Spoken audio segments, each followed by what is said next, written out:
As now we cross to Beirut in Lebanon and speak to the journalist and writer Robert Fisk, who has met Osama bin Laden. Thank you very much for speaking to us. Let me just ask you first, what's your reaction to this news? Well, I've been saying for quite a long time now that I think bin Laden is pretty irrelevant. You see, first of all, for him, whether he's dead or alive, his achievement was the creation of Al-Qaeda.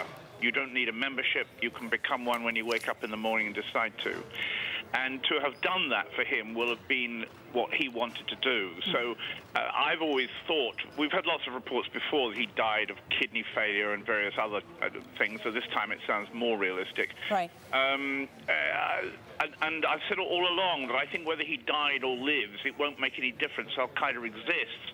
What we've got to remember is that Al-Qaeda itself, until we had this recent bombing in Marrakesh in Morocco, has looked pretty feeble because the great changes that have taken place, the overthrow of dictators in the Arab Muslim world, have taken place not through Al-Qaeda, but through millions of people who revolted and wanted freedom and democracy, which is something bin Laden didn't really want people to have. He wanted a caliphate.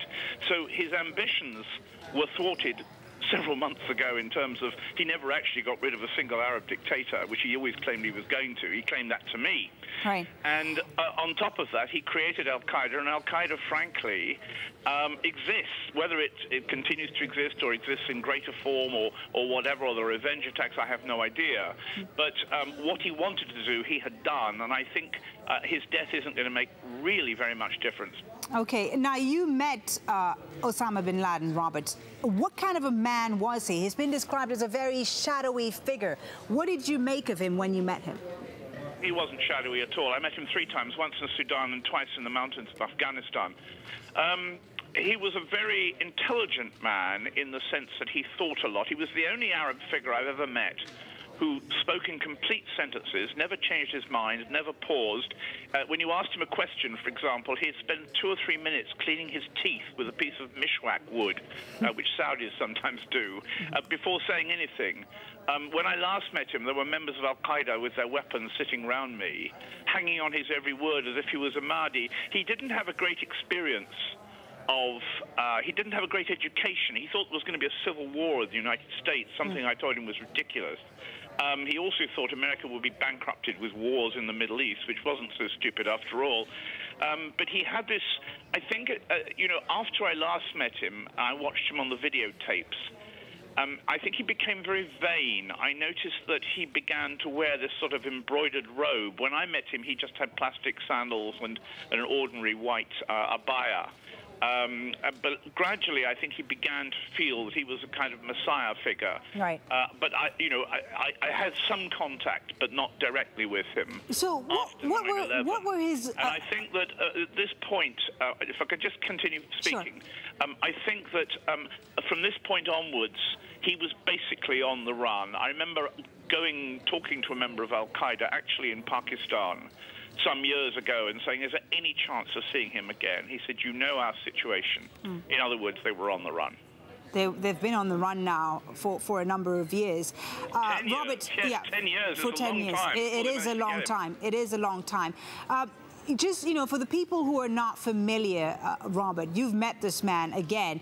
You know, many people just see him as being the most wanted in the United States, on the top of the most wanted list. What were his objectives, really? What was Osama bin Laden's mission? Well, he put it very well to me the last time I saw him. We were sitting on a mountaintop in one of his military bases, originally built for him by the CIA, I might add.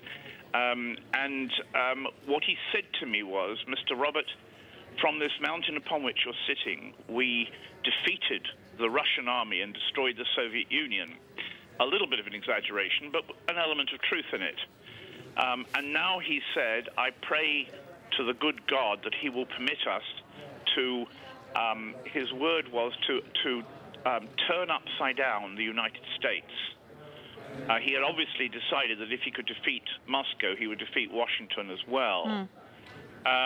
This is before 9/11, I should add. So right. He was, at the time, I wrote in my notebook, which I still have, 2 lines next to these words he gave me and wrote the word rhetoric, i.e., was he just saying this? Well, we know now he wasn't just saying it. He meant exactly what he said, as he usually did, by the way.